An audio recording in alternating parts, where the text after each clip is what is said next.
voice, it counts them all. A team of hearts with plans to share. For every soul we're standing there. It's in the ballot, it's in our hands. Together we rise and take a stand. For every dream, for every need, community spirit is our creed. The vote is here to pave the way, working hard both night and day, delivering hope, delivering dreams. We are the ones who fuel the streams. Welcome back to It's in the Ballot. I'm Nick Hollander, your host, and today we have all three candidates here. Well, two in studio, one coming in remote. And so, hopefully we're going to have a great show. Now, I would like to say thank you for Sophie for being our question host.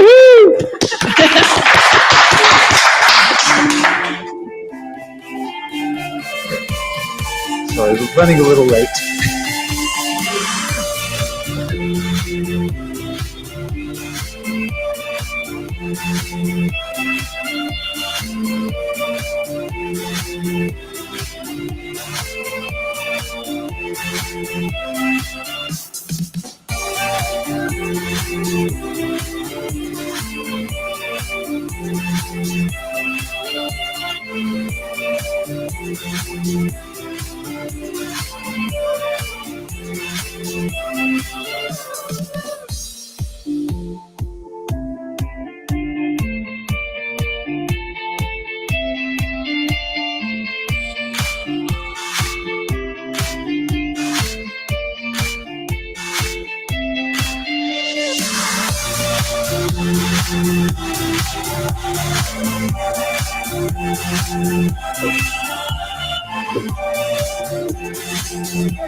That's right.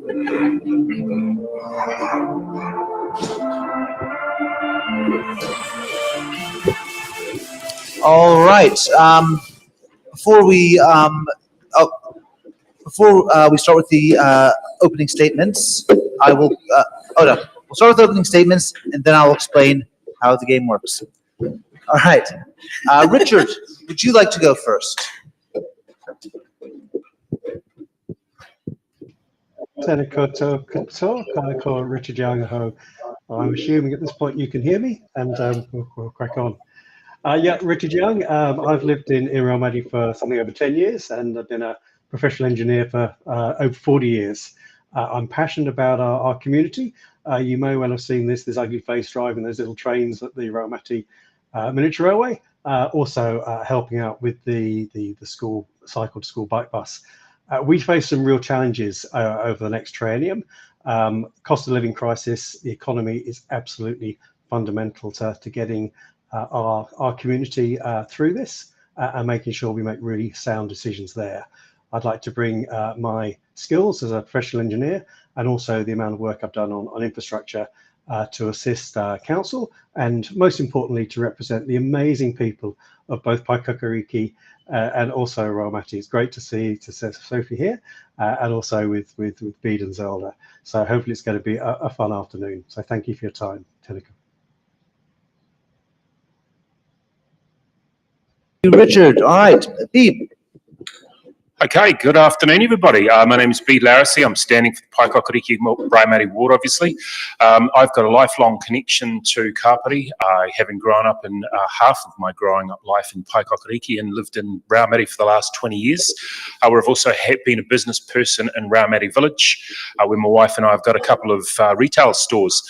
For the last 3 years, I've been chair of the Raumati Community Board, and honestly, it's very proud to have served for those 3 years. We've been really active in terms of putting the people of our community first, really trying to build a connected, vibrant community and make sure that we sensibly lead this community through all sorts of issues. You may have heard of issues such as the coastal adaptation, which we've really led the way on through through the last couple of years. We developed the Our Vision for Raumati project, which really was a chance to speak to our community, hear from them, and figure out what they wanted from us.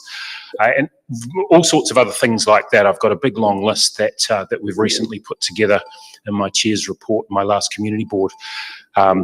I really want to now step it up from there and see where I can elevate the voice of our community into council in a deeper way, support the community board, support both our community boards in Paekākāriki and Raumati to make sure that their voice is heard on every issue.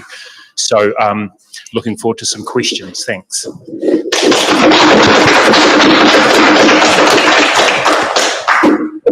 Zelda. I'm going to put my walking stick over here. I'm scared it's going to fall over and knock something. Kia ora koutou. Ko Zelda Edwards taku ingoa. So great to see you here, and also hello to those of you online. With me, you get a fresh face. I'm the only candidate standing that supports Toitū Te Tiriti, and that is meaningful to me. It is so important. I'm also the only candidate here that is committed to running this role full-time. I've managed $1 million budgets in government and television productions and arts festivals. I became the youngest president of the Women in Film and Television Board in my 20s. I've got lots of experience in government as a communications specialist in health and science. But what really prepares me for this role is actually my work as a cleaner, my work as an activities coordinator in aged care, and working in the community as a fitness instructor, because that's where I see the differences we can be made. So thank you so much for coming here tonight, and let's play the game. I'm looking forward to it.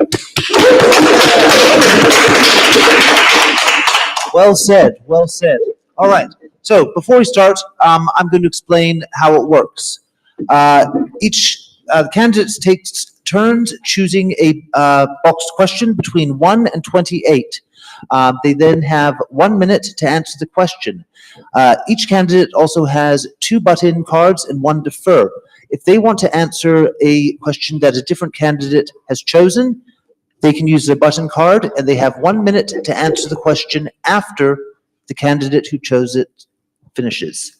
If they get a question they do not want to answer, they can use their defer card to defer it to another candidate.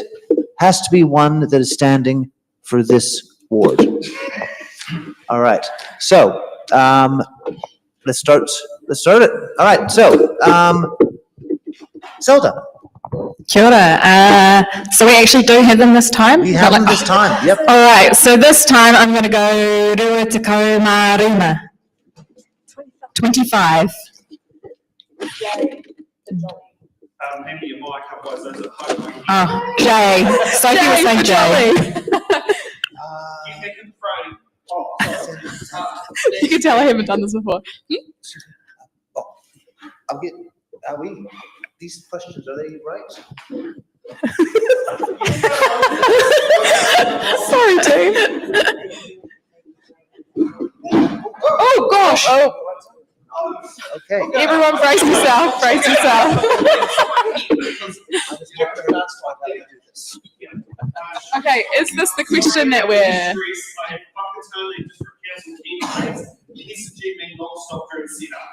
I'm glad how you finished that sentence. A lot of respect for you guys pulling this together. Is this the question that we're rolling with? We are going to roll with Jay. Jay, cool. I will now bring up the correct Jay. Awesome. So, in what ways will you foster accountability, such as regular updates or community reporting for local projects and budgets?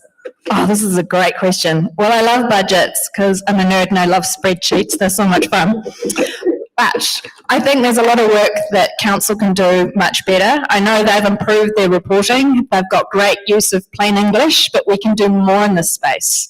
There's more we can do where other councils are running live dashboards. So we can actually easily visually get a representation of what's happening in real time with these projects. Because let's be honest, a lot of these reports are absolutely necessary for accountability, but who really has the time to read all these giant 100-page reports? Well, I guess that will be me if I'm elected, because it's my job. But I think we can make this accessibility so much better. We can be using easy reads as well for disabled people. What works for them works for all of us. So let's just do that. I like it. I like it. All right. Next up, Pete. All right, how about Te Ko Mā Toru? Te Ko Mā Toru, 13. We can do that. Question A. Do you support political party endorsement of local government candidates? Sorry, did somebody see me coming on this one? A really easy answer for me, no. I've been really clear on that for the last 3 elections. I've posted consistently. In fact, I've just put a post on my page last night. No. Political parties run the risk of playing an undue influence on our community decisions, and I think we need people at the table who are willing to make their decisions free of that kind of influence. We need people that are willing to put their people first, and the reality is that if you're in local government, you don't know who the central government's going to be, and you need to be able to work with any of them. So I say no, which I'm pretty firm about, so thank you.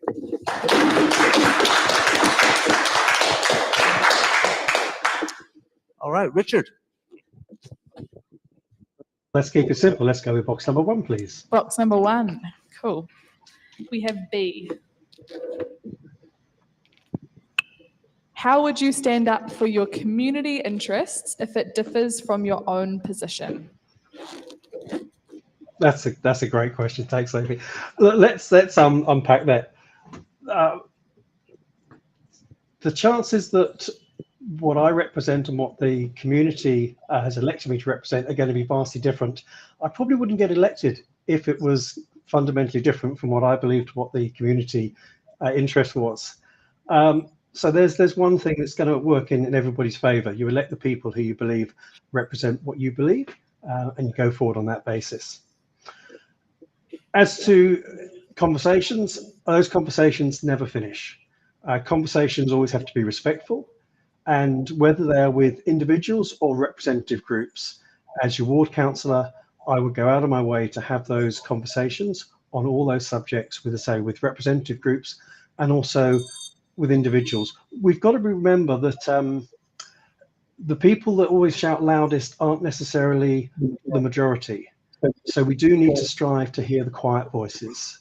And my chance will be to listen to those quiet voices as well as the people making lots of noise. Thank you. Thank you, Richard. All right, round 2, and the new random list is Pete. Right, let's go number 9. Number 9, Iwa. We have M. M for Mancy.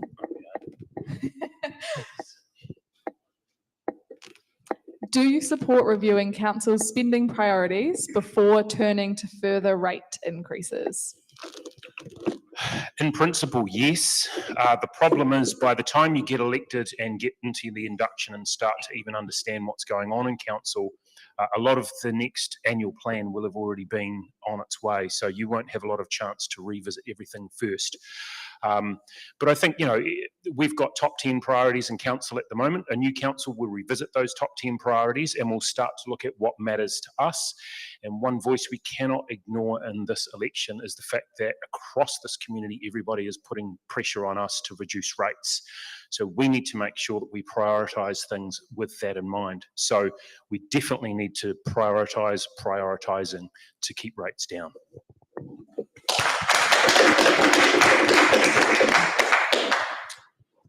Richard.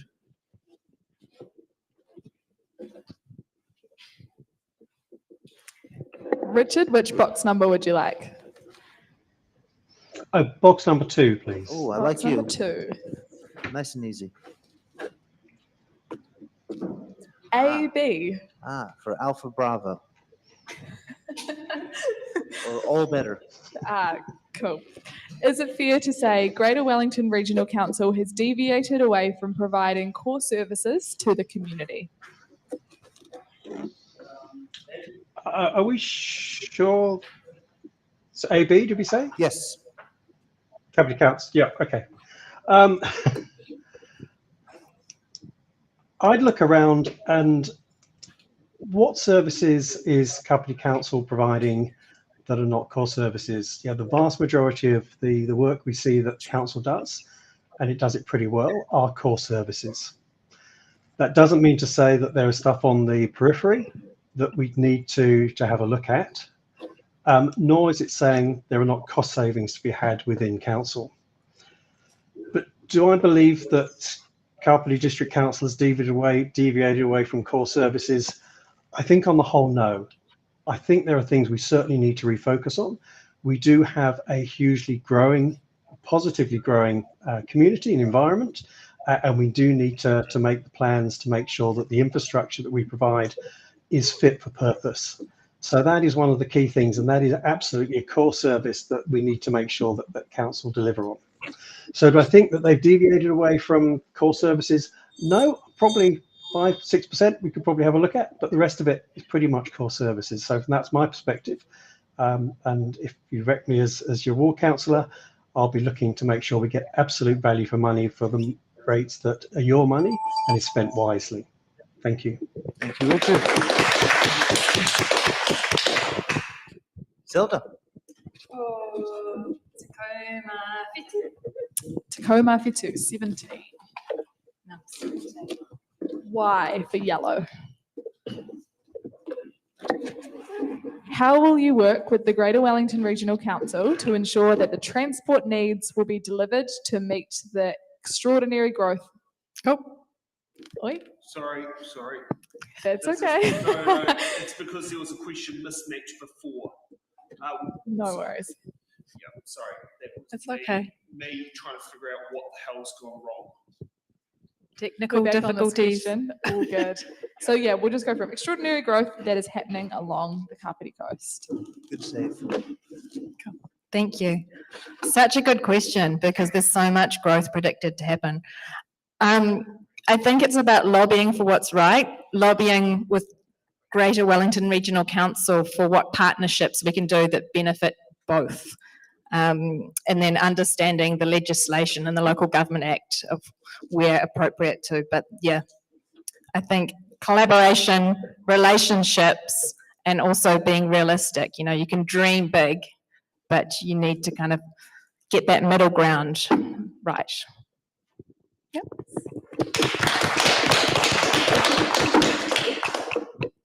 All right, round 3. And we'll start with Zelda. All right. Tacoma Fa. 14. Martha. We have V, I'm going to say.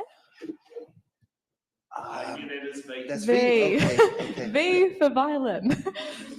How should the council manage development and population changes in the ward to support livability and infrastructure sustainability? That's such a good question because I guess all of these things are happening right now if you look at all the other developments. So I think it's grounding everything in within the community.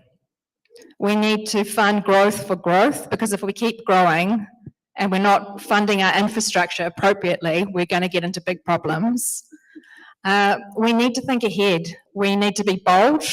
We need to also think about what does the next 10 years look like? What does the next 50 years look like for my grandchildren? Because right now we've got a whole pile of developments of 3-bedroom homes. We actually don't need 3-bedroom homes anymore. We need a lot of 1- and 2-bedroom homes.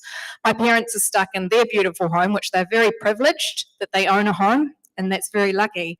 But they've been trying to downsize for the last 5 years, and even building a tiny home on our property wasn't financially viable. So I think there's a lot more work to do in that space. And if I get elected and inducted, then I'll learn a whole pile more because there's so much to learn and there's so much to know. But yeah, I'm excited to see what happens in that space. Thank you. Thank you, Zelda. Pete. Right, 22. 22. Taylor Swift song. O for orange.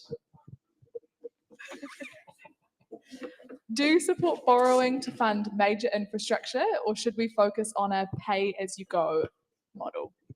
Yeah, it's a really good question. Back in the day when a community wanted to build a hall, they'd all get together and build it, right? Then as communities grew, we figured out that we needed to kind of raise the money first and then pay somebody to do it. But now what we do in this modern era is we borrow, and we do everything on borrowing. One of the reasons we do that is because if we build a hall, it might last 50 years. And so there's an equity issue there in terms of the people who are using it, the people who are paying for it. At heart, I actually prefer the concept that we would build something now that our grandchildren would use at our cost. But in reality, I think we've passed that point, that the world's changed and we can't turn back that clock. So the reality is we do need to keep borrowing for our major infrastructure, but we need to make sure the infrastructure is right, and we need to make sure that the borrowing is kept in check.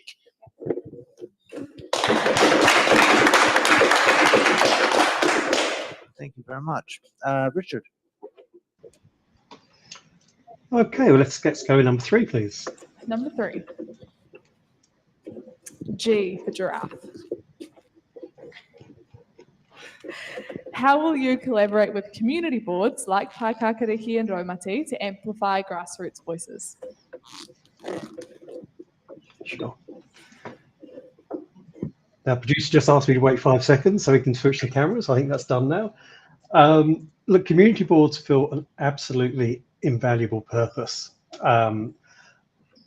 Are they solely to distribute grants and to be a sounding board for the local list of local issues? Or should they almost take on like a mini parliament for that community and almost some planning activities? I believe it fits probably partway in the middle there. We have fantastically a wide range of superb community board candidates for both Raumati and Paekākāriki boards. So those community boards are great places for starting conversations, and as ward councillor, absolutely be completely embedded within the community board and looking to work with them. Both the ward councillor and community board have slightly different responsibilities. I think everybody recognises that. And it's also making sure that it's not just the loudest voices in the room that are heard, but it's all the voices in the room that are heard, and even the people that aren't in the room at that time. Thank you. All right, who's ready for round 4? Let's go. That's what I like to hear. All right, and random name generator, Beat. Okay, me again. About 15. 15. Dakota Martin. We have E for elephant.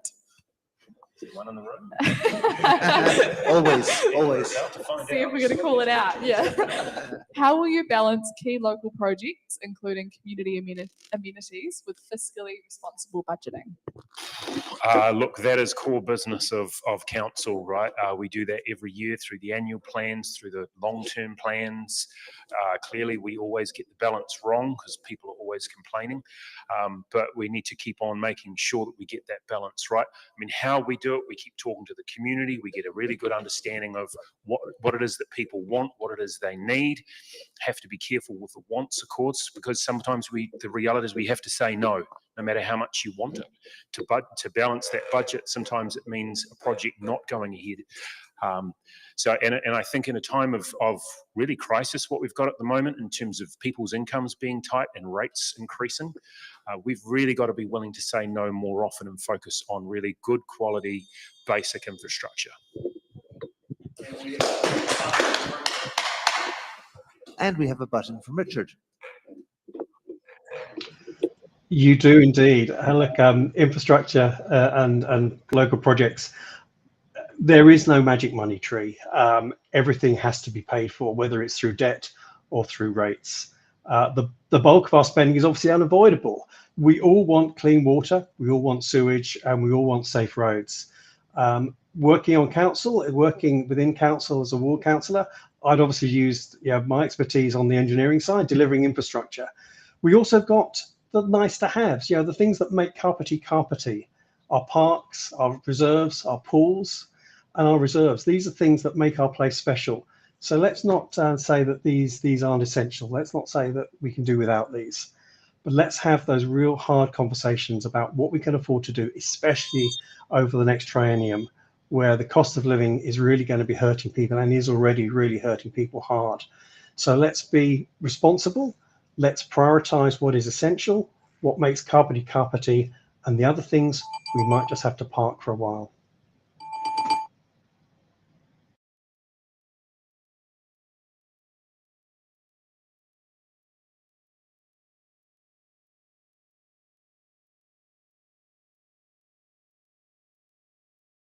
Need more community engagement. If you were listening to the previous session for the community board, we don't actually have enough people actively participating. Council's doing well, but there's so much more that we can do to engage with our community. If you bring them along the journey, you're going to get far less complaints. You're going to get co-designed systems that suit the people that live there. I've done this in health. We've got the data, the evidence and the lived experience to show this is actually how we build thriving communities. I also want to button on Richard on that, saying what's essential and what's not. What are you prepared to cut, Richard? Would you say arts is something we should cut? I want to point out that Māori Land just this year contributed $6.8 million to the Otaki community. They brought, that's 144 for every dollar that was invested by council. They also brought 25,000 visitors from 31 different nations to Aotearoa, New Zealand. So we need to be innovative, we need to be bold, we need to be brave, we need to invest in projects that are going to pay off in the future. And not only that, they're enjoyable for everyone.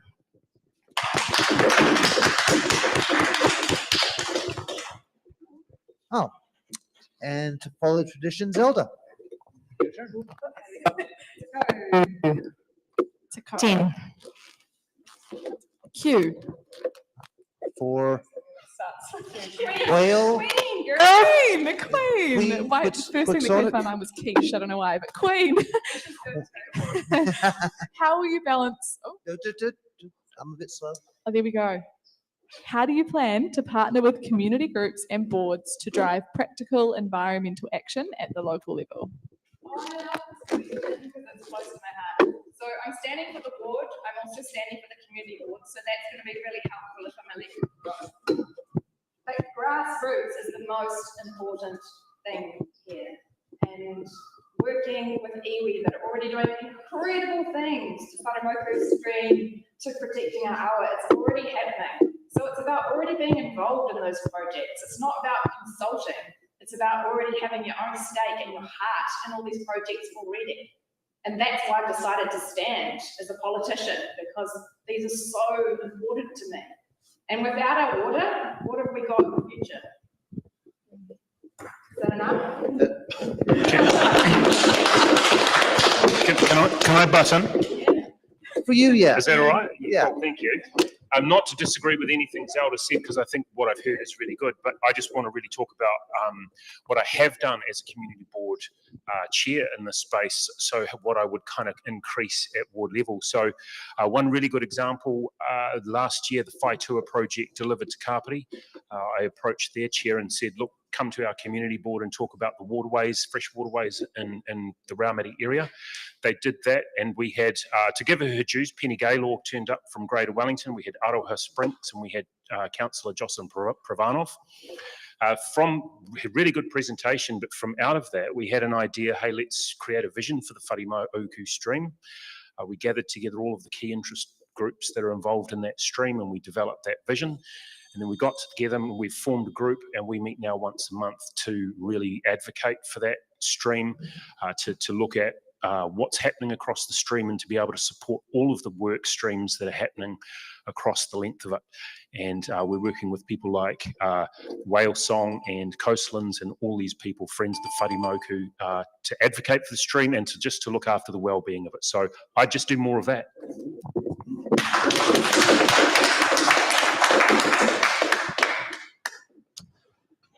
All right. Richard. Let's go with number 4, please, Nick. Number 4. We have L for lion. How will you ensure public funds and grant allocations managed by local boards and the council remain transparent and equitably distributed?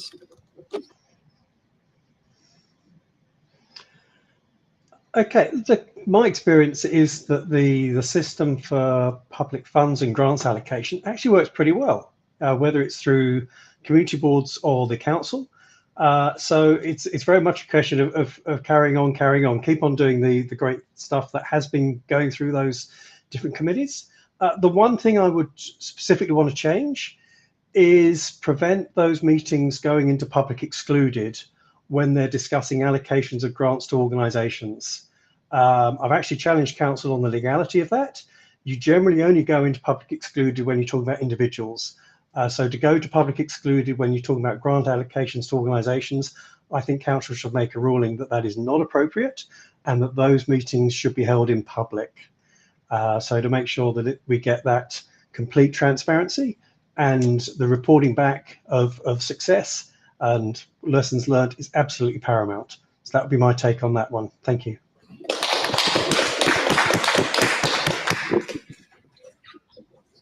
All right. And if my mind has not failed me, we're up to round 5. So, Richard. Oh, let's go for number 5 then. Nice. No. Number 5. D There's for dog. Oh, we're waiting on the next. There we go. How willing are you to work with local hapu and iwi at a councillor level? Okay, look, I read that question. We're sent the questions about 24 hours early just to sort of get them. And I wonder what the purpose was of this question, because why would any elected member not be willing to work with hapu or iwi? Of course, I'd be perfectly willing to work with hapu or iwi. Mana whenua have a really special place in our community, in the country and in the district. So yeah, it's a bit of a non-question. Of course, any councillor should, and I definitely would, work with hapu and iwi. They are representing their tribe and sub-tribe. So absolutely. So are you willing to work with local hapu and iwi at a councillor level? Heck yes, absolutely. Thank you. All right.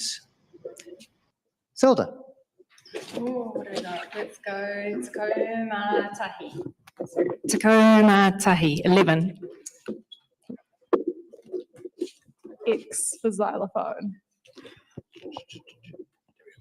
Or exhibit. As a councillor, how would you work collaboratively with your fellow councillors to deliver on your promises?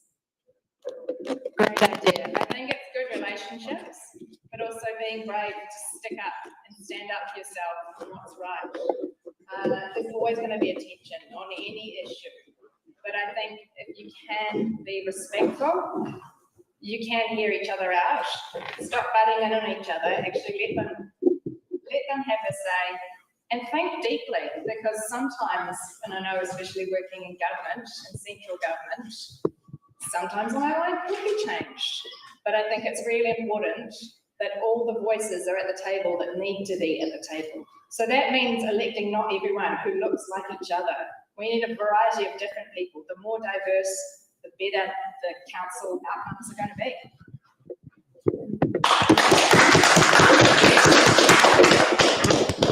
Indeed. Let's go with 28.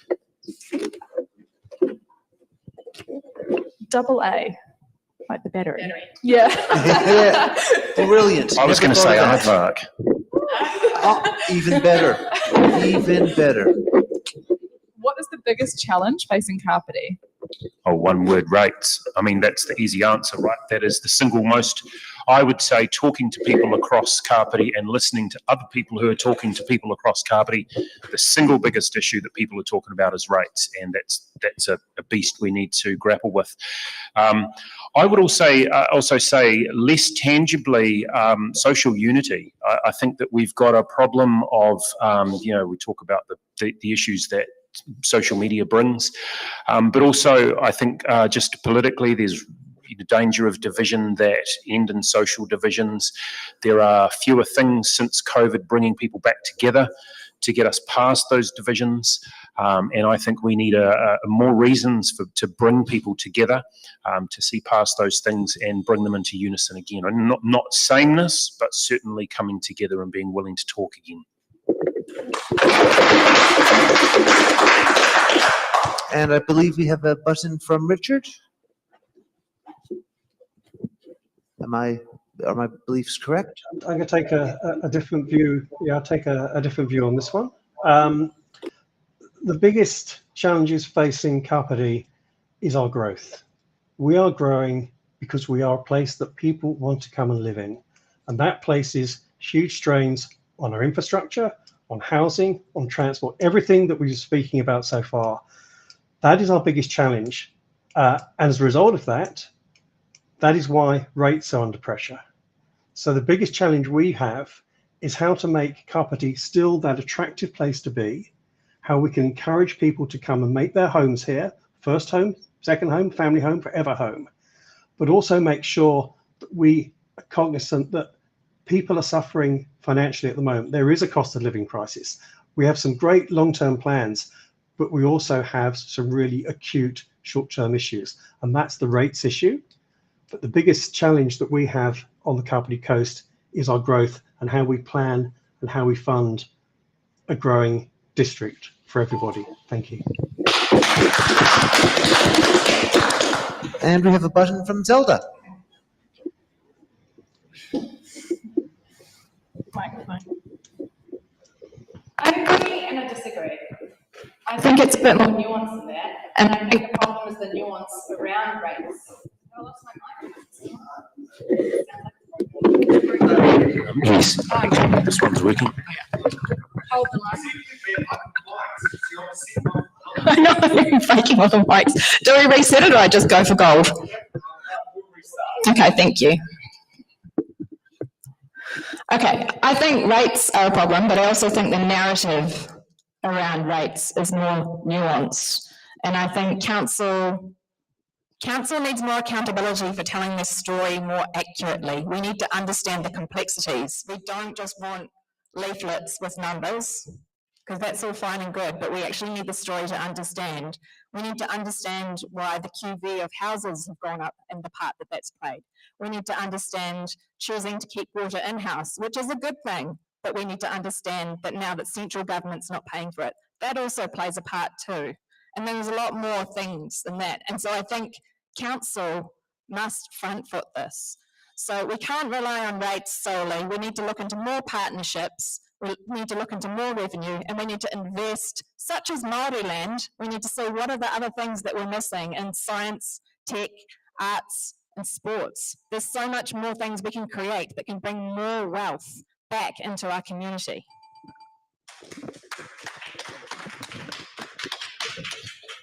And thank you, Bede, for giving me a microphone. Very kind. Always want to hear your voice, Zelda. Oh, I don't think mine would work either. Oh no, Sophie, you can share. Oh, thanks for passing the mic to me now. It's gone around. Okay. Yeah. Oh, we very sharing community here. I love it. I love it. All right. Hopefully, it's the shape of things to come. All right. So, next round. And Bede, you're up. Okay, let's go with number 7. Number 7, can do. 52. We have Z for zebra. Or Zelda. What are your thoughts on rate capping? Yeah, okay. This is an issue that we're dealing with at the moment. I think the simple answer, no. I think the problem, it depends if we're talking about, you can have a hard cap and a soft cap. And I think a hard cap is a no, because it may constrain council unrealistically and make it too hard to do the basic stuff that we need to do. But I think a soft cap of some kind it's sort of what we have when we say, well, we want to keep rates under 7%, knowing that, we might get to 6, we might get to 6.1. The bigger issue, though, beyond that is we're always talking about these averages. So we talk about, okay, well, 7% rate rise, but then people get their bill and they say, well, how comes mine's 15%? How comes mine's 20%? And actually, that causes a lot of friction. I think we need clearer information on the range of rates rise, not just the average. And I think we need to look at, when we do see that range, we need to look at getting the high range down, not just the average.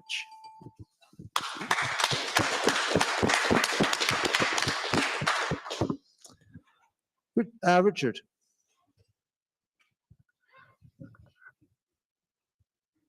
What question would you like? Number 6, please, yeah. We have W for whale. What experience or skills do you bring to ensure sound financial governance and decision making? Okay, look, well, I think perhaps one of the most important thing is I actually own a home, and the money that we spend as rates is ratepayer money. Therefore, the way that we look after our own money at home is the same level of scrutiny that councillors should bring to the rates when they look at how we're spending our rates. So that's the sort of the first one. I've also got something like 40 years experience of delivering infrastructure, running my own businesses, delivering major hundreds of millions of dollars of projects for government agencies. So I do have significant skills to do financial measurement. Absolutely agree what Zelda said. Yep, let's get some more interactive metrics produced on how our projects are going. It's not complicated, it's not difficult, and it does not only empower people to see what's going on, but it also puts the onus on people delivering them to make sure they're delivering value for money. So that's my skills, a lot of skills on infrastructure, and also having my own home and budgeting for that as well. Thank you. And we have a button from Bede. Yeah, we do. Probably a lot like Richard. I've been in business for myself, so I've got that. You know, I'm a homeowner, much the same. I've got a legal background, so I can pick apart legal ideas. I'm also trade certified as a chef, so I have a kind of a practical understanding things as well. I've slept in, you know, very expensive hotels, and I've slept in a cardboard box under a church roof. So, you know, I have a very diverse experience of life. But I just want to pick up one thing that Richard said as to distinguish how I think about it. I don't agree that the same amount of scrutiny that we put on our private budgets is what we should put on our budgets in council. I actually think the problem there is that if I want to go and spend all my money on a tree or bowling balls or something, that's up to me. It doesn't affect anybody else. If I overspend in council, that affects other people who may not have the choice as to how I spend that money. So we actually need to accept that the money that we spend in council is public money. It's sometimes forced out of people's hands, not given by choice. And we need to show value. We need to uphold a very high level of scrutiny when we spend that money. It's far beyond our own personal money.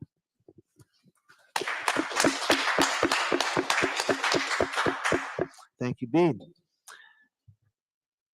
Zelda. Hi. I wanted to butt in, but I ran out. Thank you. You did, but that's okay. Did I already say Rua Takoma Tahi? Cool. Maybe that was the last one. All right. T for turtle.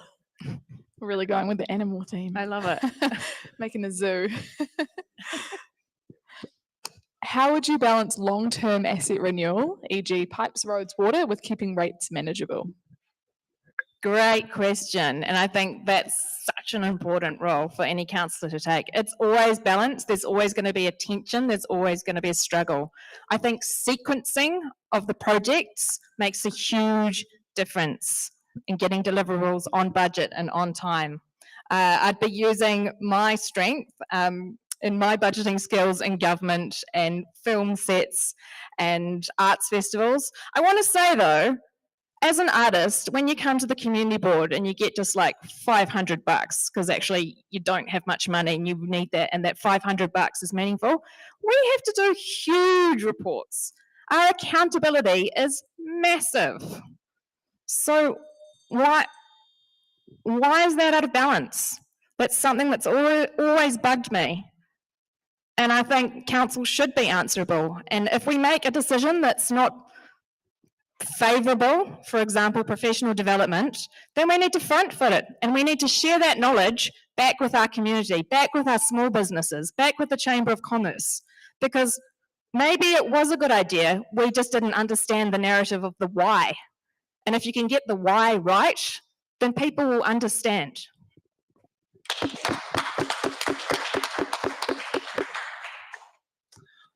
Okay. Richard.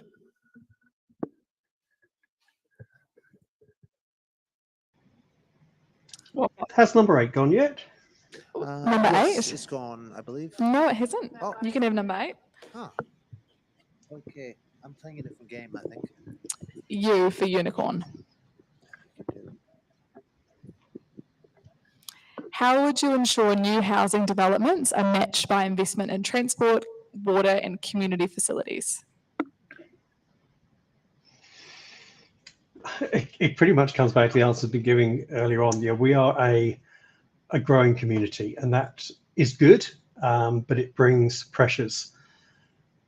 The key thing is council does have a mechanism. It is the development contributions that the council can require or do require developers to make. So when new properties go in, new upgrades to water supply, sewage, even public transport, we're seeing large areas that are going to be developed, and there doesn't appear to be much provision there for public transport.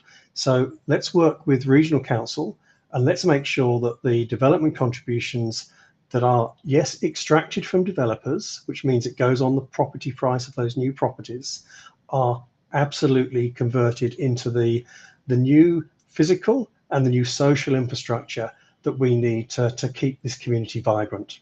Thank you. Thank you, Richard. Okay, now this will probably be our last round before we take a break and go to hard-hitting questions. So, new random order. Bede. All right. Let's go 18, seeing as I can see it. Cool. We have N for, what's an animal starting with? Nelly? N.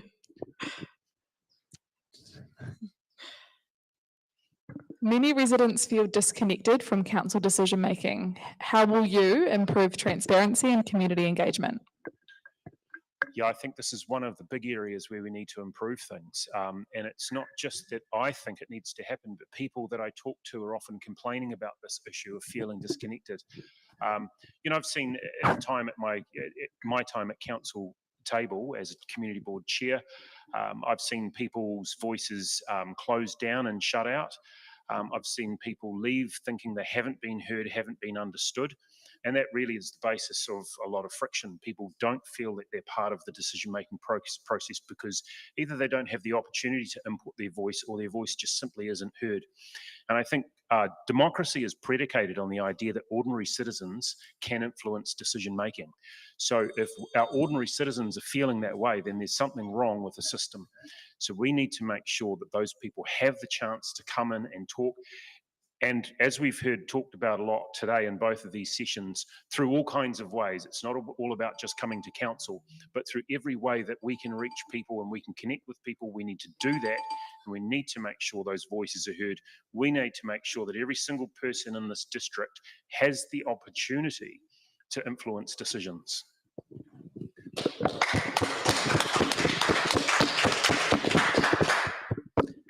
Okay, Zelda. Is it the same question? No. Oh, I You forgot. choose a new one. Oh, I Sorry. ran out of button cards. You Can I have some did. more? Am I allowed more? Sorry, No. sorry, not this Look, time. if you don't ask, you don't get. Exactly. Could I please have Takuma Iwa, number 19? Sure thing. I like your logic. S for snake.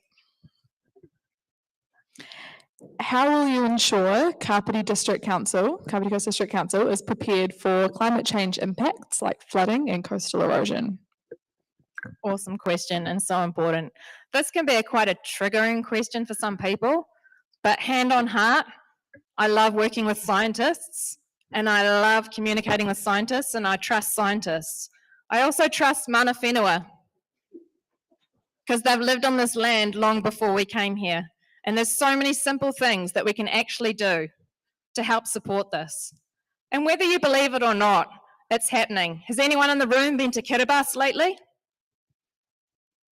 Anyone online? And you can choose, you can disagree with me, that's fine. But I'll work with the experts. I'll work with the community. I'll work with the people. Even if it's not popular, because we need to prepare for these things ahead of time. And that's what saves lives. And that's what keeps communities thriving. There's simple things that we can even be doing, like planting more trees on a basic level to protect people from skin cancer. Flip it that way, whether you like climate change or that's too triggering.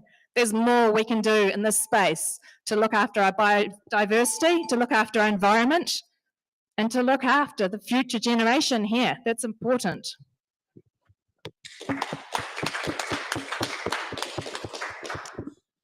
Richard, your turn.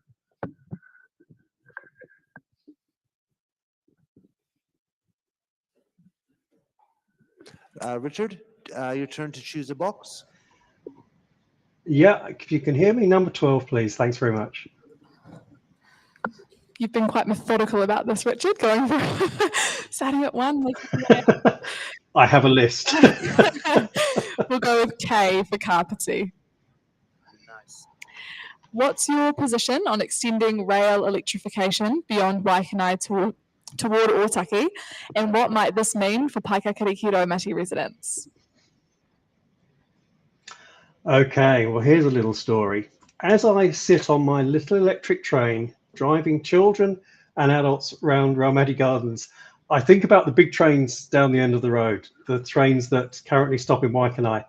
And I wonder why they ever stopped in Waikanae and they didn't continue all the way through to Otaki. Of course, it's in the history of why it happened and why those trains never went as far as Otaki and even Levin.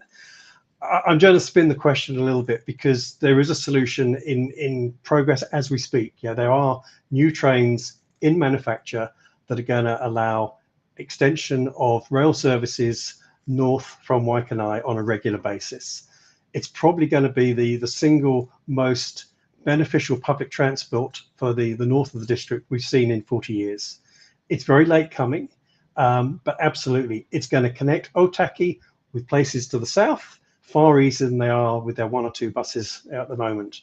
And that's only good for Raumati, for Paekākāriki, more chance to come down to the wonderful cafes in Paekākāriki as well. Thank you. And there are some wonderful cafes in Paekākāriki, as well as Raumati, don't get me wrong. All right. So we're going to take a 10-minute break, and we will be back with hard-hitting questions. Oops, I'm still live, I think. Are we clear?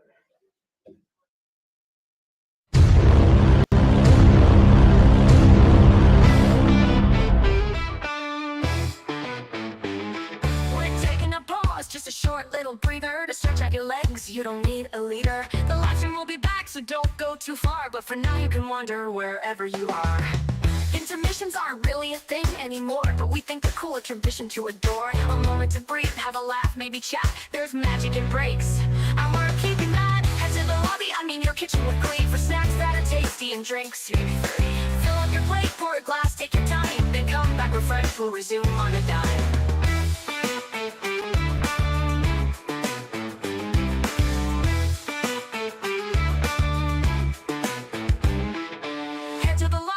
Kitchen with glee, for snacks that are tasty and drinks. Maybe 3. Fill up your plate, pour a glass, take your time, then come back refreshed. We'll resume on a dime.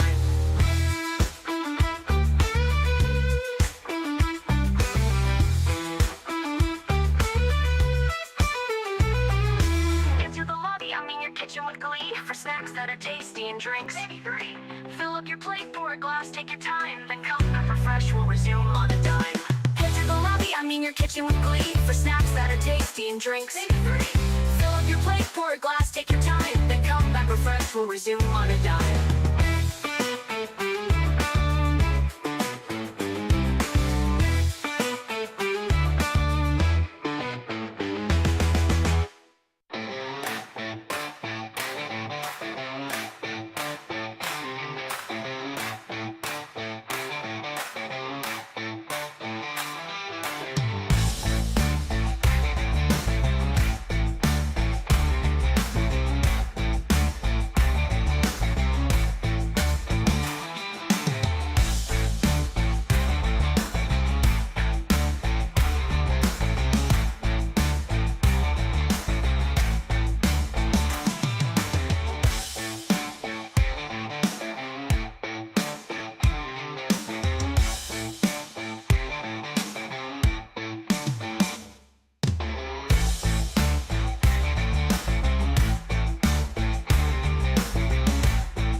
short little breather to stretch out your legs. You don't need a leader. The live stream will be back, so don't go too far. But for now, you can wander wherever you are.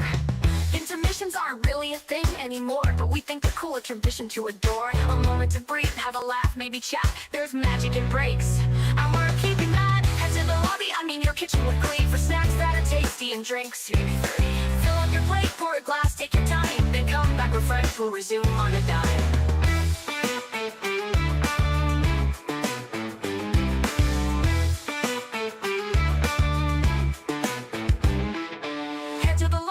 Your kitchen with glee, for snacks that are tasty and drinks. Maybe 3. Fill up your plate, pour a glass, take your time, then come back refreshed. We'll resume on a dime.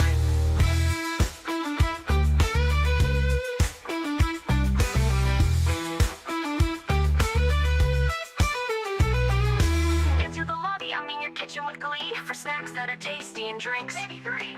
Fill up your plate, pour a glass, take your time, then come back refreshed. We'll resume on a dime. The lobby, I mean your kitchen with glee, for snacks that are tasty and drinks. Maybe 3. Fill up your plate, pour a glass, take your time, then come back refreshed. We'll resume on a dime.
Oh shit, don't panic, but it's almost time to get back to the show. The candidates have stretched their legs, been partying, taking a break. Cause there's still hard-hitting questions, closing statements and stuff you wanna know.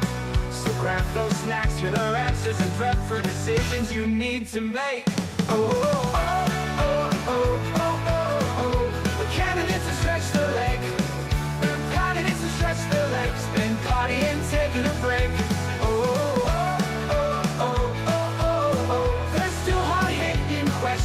Closing statements and stuff you wanna know.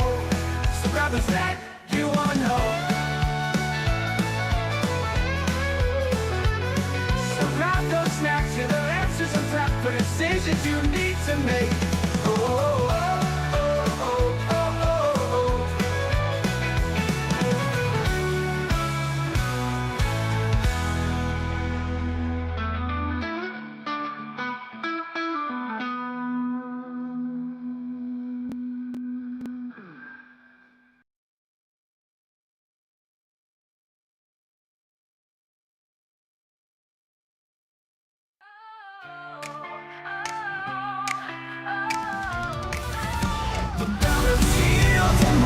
moments near, your voice is loud, it's crystal clear.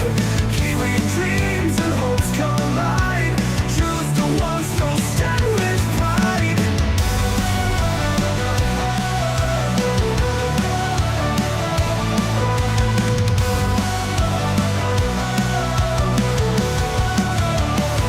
It's in the ballot where we belong. Every vote builds a nation strong. Your council, your board, your mayor in line. Together we shape this land divine.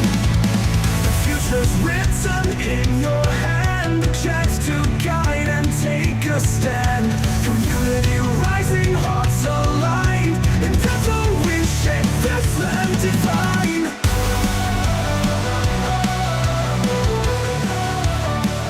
It's in the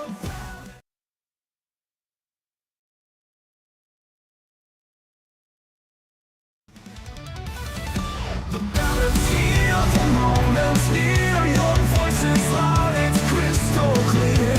Kiwi dreams and hopes collide. Choose the ones who'll stand with pride.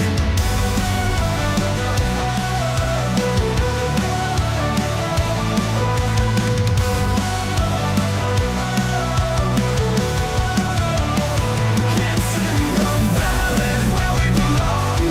Every vote builds a nation strong. Your council, your board, your mayor in line. Together we shape this land divine.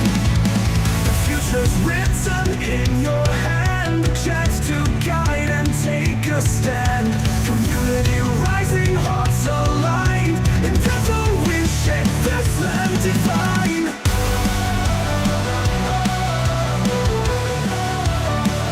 It's in the ballot we belong.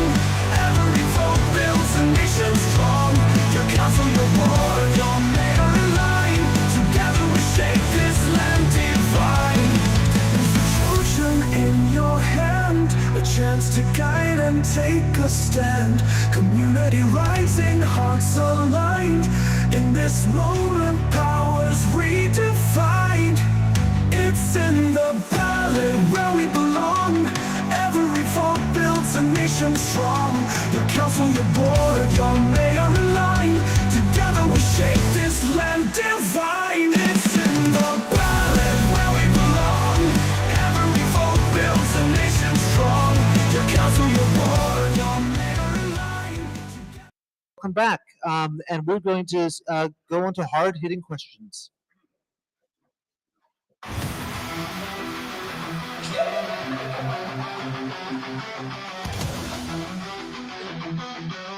Hard-hitting questions. We're no candidates running. What does this question? Because every candidate has answered the hard-hitting questions. All right. So, hard-hitting question number 1, Tahi. Do you support the introduction of targeted rates for specific projects? Why or why not?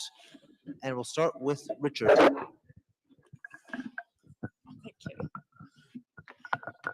Okay. Hard-hitting question number 1. Do I support the introduction of targeted rates? Let's be clear.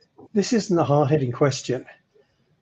Targeted rates are to fund a specific council activity for a specific period.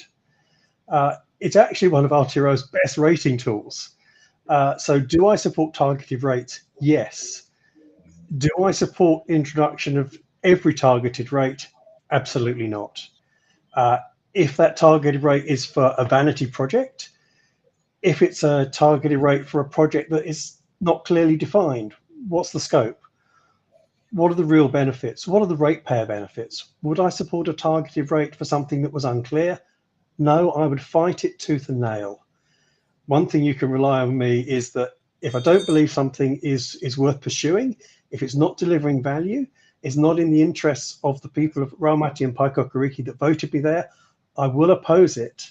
But targeted rates per se, targeted rates are actually a good thing. So let's not say targeted rates are bad. Let's just use them properly. Thank you. Well said. Zelda. No, I don't. Sorry, no.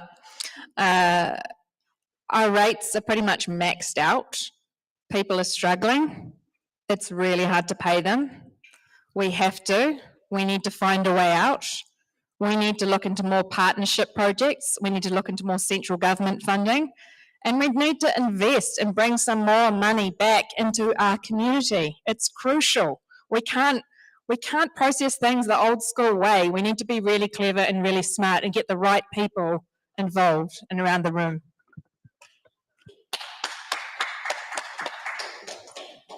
Pete. Yeah, I'm going to say no, but it's all very well to say, well, we don't want to pay for Parapara Umu's skate park, but then who's going to pay for our seawall down in Raumati? But you might do it in a situation like where north of the Wharimoku stream, all of the seawalls along that coast are private. Now, that means we've got a lot of variety in terms of the quality and state of those seawalls. If that part of the community got together and said that they wanted to do something consistent collectively, collaboratively, it might make sense to do that through council. And in that case, you would do a targeted rate for those homeowners to protect their homes. But it wouldn't be a public asset. It would still be a private asset. And it would be particularly good if they were going to do something like roll out the eco reef along there.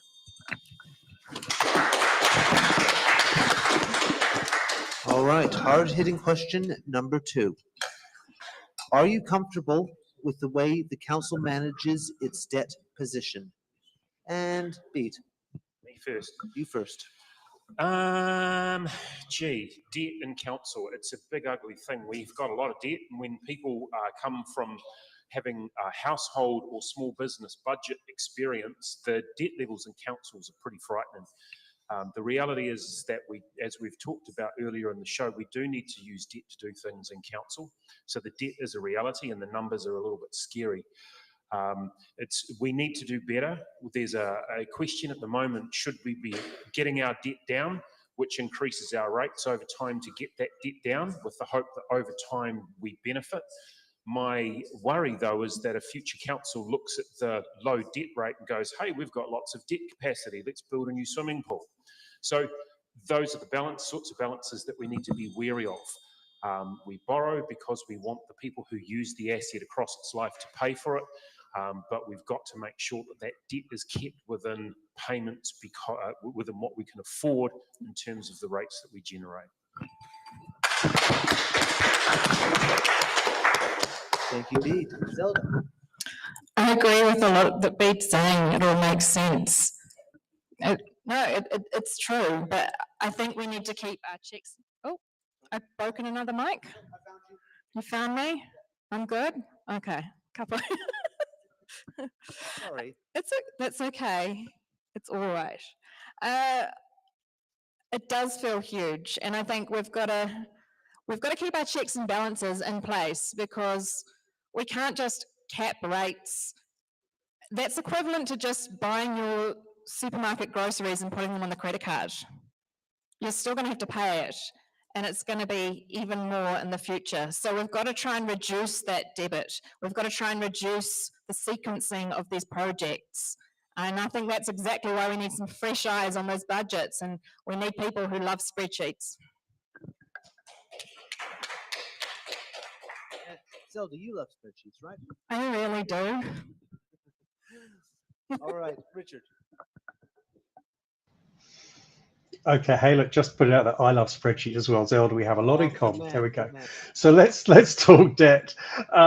We all know that if we extend our mortgage, we pay less, but we pay longer, and in the long term, we pay more. It's no different with council debt.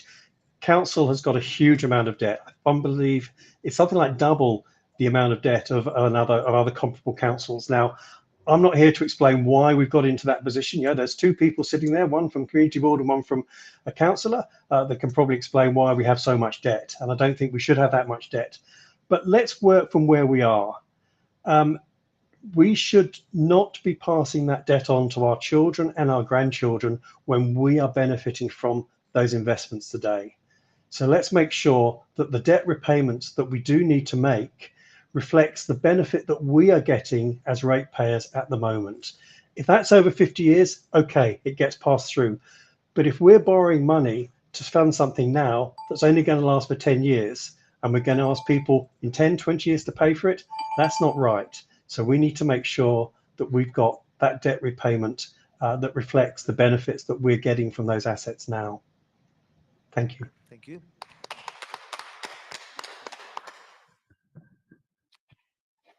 Well, I think we're on hard-hitting question number 3.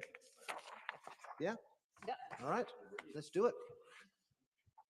A Maori constituency for Greater Wellington Regional Council, Te Upoko o Te Ika a Maui, is being established for the 2025 election alongside the Kapiti Coast Maori Ward. How would you ensure meaningful collaboration with Mana Whenua and support Maori leadership in regional planning and service delivery? And Zelda. Cool. I think did we have this question earlier today? It was for the community board. Yeah, it did pop up. So take 2. Okay, well, I just want to say Māori is actually normal. And as an artist, a filmmaker, a writer, and someone who's also worked in local council and partnership projects, collaborating with iwi and hapu is normal. Every iwi and hapu are slightly different. So as long as you're coming from a good place in your heart and you're using appropriate tikanga or protocols, then you're going to end in a good way. You've also got to understand you can't come into that meeting with preconceived ideas. You need to come in open, you need to listen, and it's almost like a process of weaving. And when you approach that way, you get better results.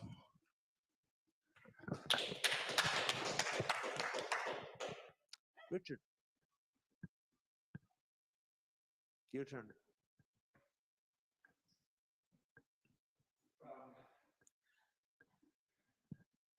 Developing together.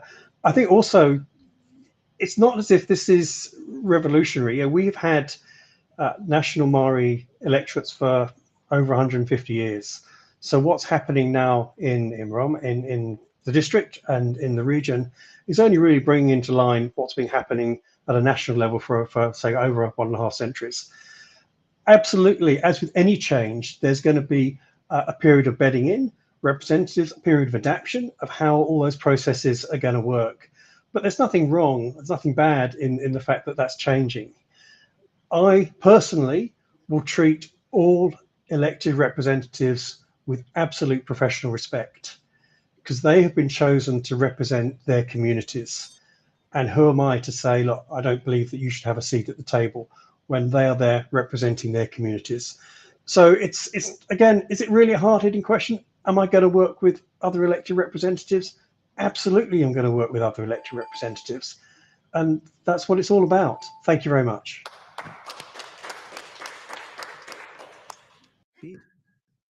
All right, thanks. So growing up with a Maori stepfather, Maori leadership is not something that's kind of foreign or scary for me. So it's something I'm used to.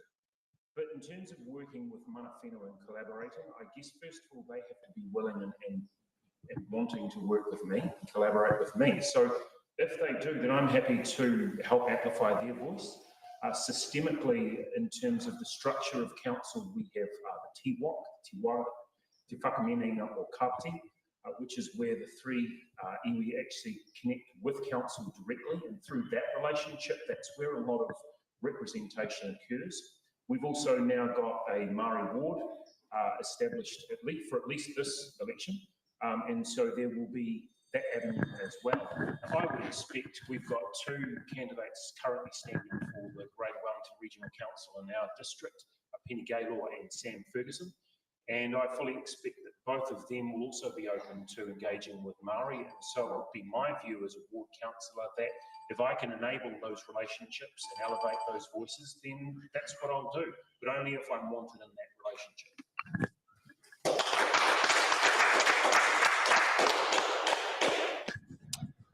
All right, that brings us to the end of hard-hitting questions. Now the candidates have 1 minute to give their closing statements and randomly generating the list. Richard.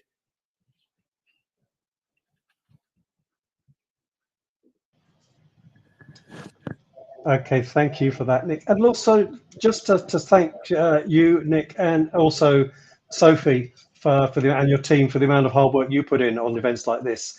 You very much are the unsung heroes of democracy. So very much want to give you a big thanks and shout for that.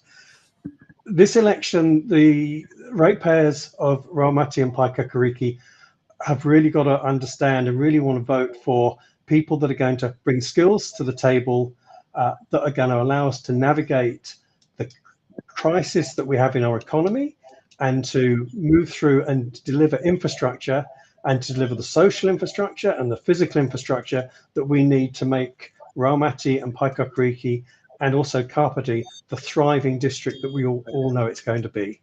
I believe, as Richard Young, that I do have those skills. I'm passionate about our communities.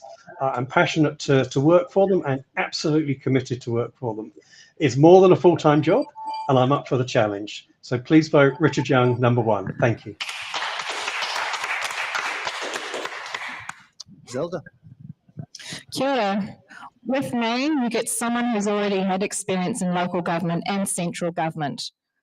I've written speeches for ministers, I've written comms briefings, but now this is the first time in my life where I can stand up for myself. I can stand up for my values, I can stand up for my community. And that's what I'll do, absolutely 100%. I'm committed to this. And people keep saying it's hard in politics. Do you know what? It's actually really hard working in comms where you're behind politicians. It actually brings me joy since I've made this decision to be part of this campaign, reconnecting with my community. It's just been the most rewarding thing, and I hope to continue that and expand on these relationships. And I'm really looking forward to seeing what we can develop. And I also want to congratulate Babe for the awesome projects that he's achieved, including the seawall. We need more innovation like that, that's going to protect our environment, that's sensible, that's smart, and partnering with other people who are willing to help. When you ask, you can get help. Vote for Zelda. Hashtag better Zelda. Pete. Yeah, thanks. Look, I think across the last 3 years as chair of the Raumati Community Board, I've seen quite an impressive list of achievements. Some of those are really tangible and some of them aren't. Some of them are just about the connections and relationships that we've built. We've got a long way to go, but we've started off well. If you're wondering who to vote for, you know, we're all asking you voting at the moment, but at some point that process ends. And after that vote, who are you going to trust to speak to you? Who are you going to trust to listen to you? Who has shown that they're already willing and able to do things that need to be done in order to represent your interests properly at council? I think I've done enough to show that I can and I will. And I will treat it as a full-time role, not as a part-time role, because you simply can't do this job as a part-time role. So if you want to know who the best representative is for the Paekākāriki and Raumati ward, obviously, I think it's me. That'll be for you to decide. I do admit we've got some good candidates, but I think that if you're wondering what I'm about, just look at what I've done, because who I am after the vote will be who I am before it. Thank you. And can I just say, everyone needs to vote. We need different people to vote for. Everyone needs to get out there. Get your neighbours, get your friends. That's how we support democracy. Cannot stress that enough. Absolutely. All right.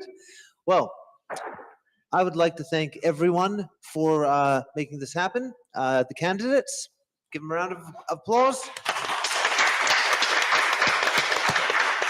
And our wonderful audience. And of course, Sam, Laura, Stacy. Have I forgotten anyone? Online people. Oh, they are part of our audience. I do not differentiate. Oh, come on. There we go. Double digits. Double digits. So it's not just what's live, it's who watches it after. Yeah, yeah. Still live? Now, yeah, we are. Yeah, I was still live. yeah, we're relaxed. We're So cool. yeah. Yeah. So really quick. It's in the Ballot is a nonprofit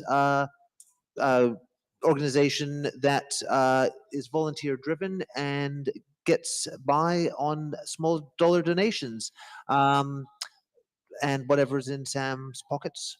So Yeah, you can visit our Give a Little page. Any koha would be great.